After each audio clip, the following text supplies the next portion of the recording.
Let's do Cretan stitch. It got its own name even though it's just using feather stitch to fill a shape. Why not? I'm going to draw a center line just so I know where I am, since I'm stitching at a funky angle here. So let's start at the top.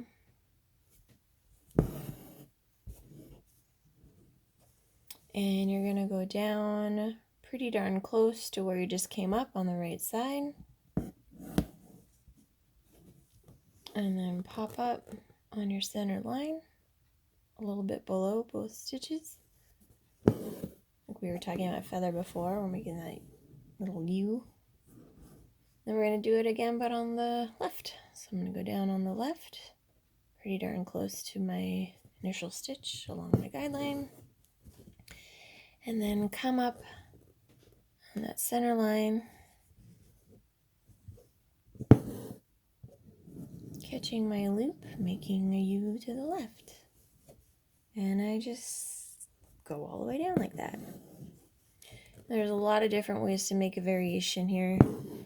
I have a couple patterns now where I do this stitch very loosely on top of a leaf that's already been stitched. And it works as kind of like a vein decorative look. Here I'm using it more as a filling stitch. You can see it's a little tricky to completely fill. I'll do my best here. Try to get my stitches a little closer so we can see how close we can get.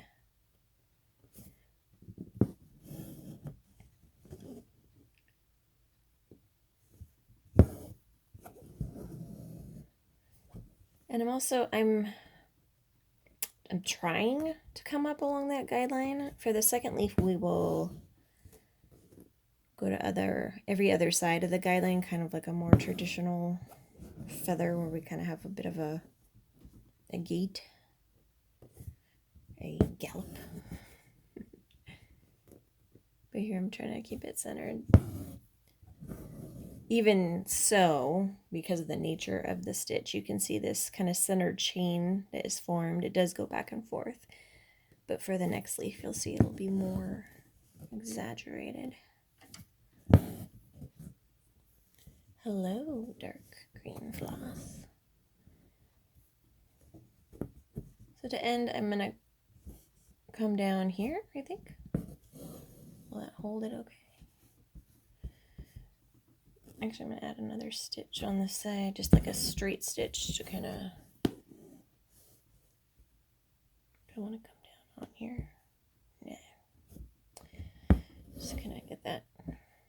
No, I don't like that at all. Oh well, it'll stay. Don't do that. Don't do what I do.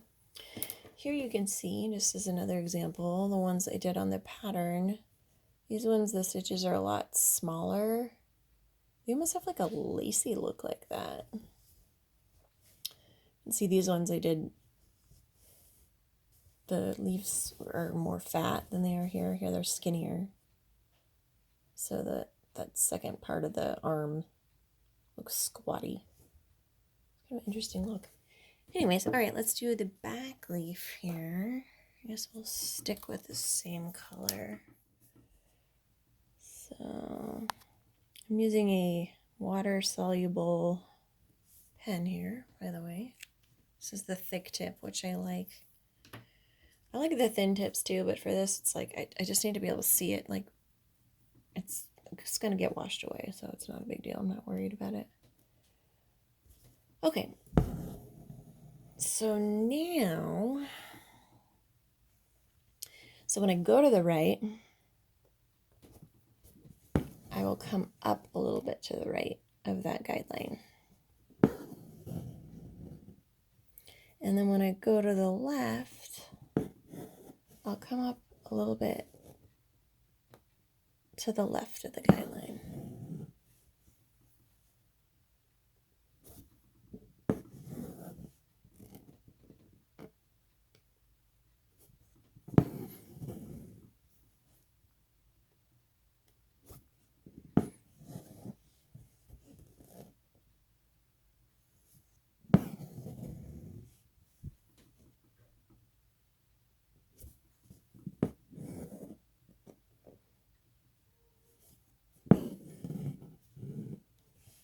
feel like doing this way, I'm able to actually squeeze in more stitches because of the way they're staggered.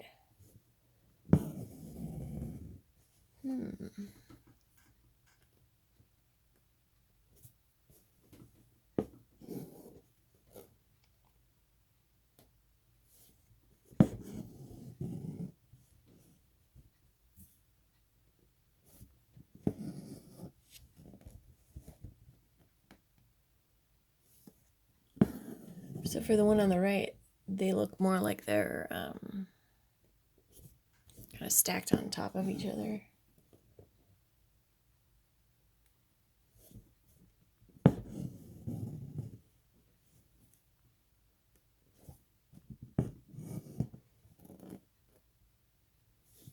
I can see that stitch isn't holding. Well, look at that intense color change.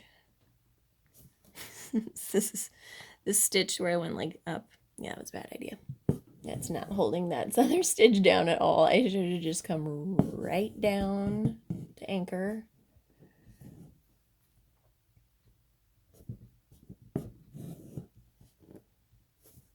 So hopefully you can see the difference here. The chains that are getting kind of linked in the center, they're definitely zigzaggy versus here it's more of a looser loop. Look how many more I have there versus here. It's kind of interesting. You know, just any stitch you can add so much variety to by changing just a tiny thing.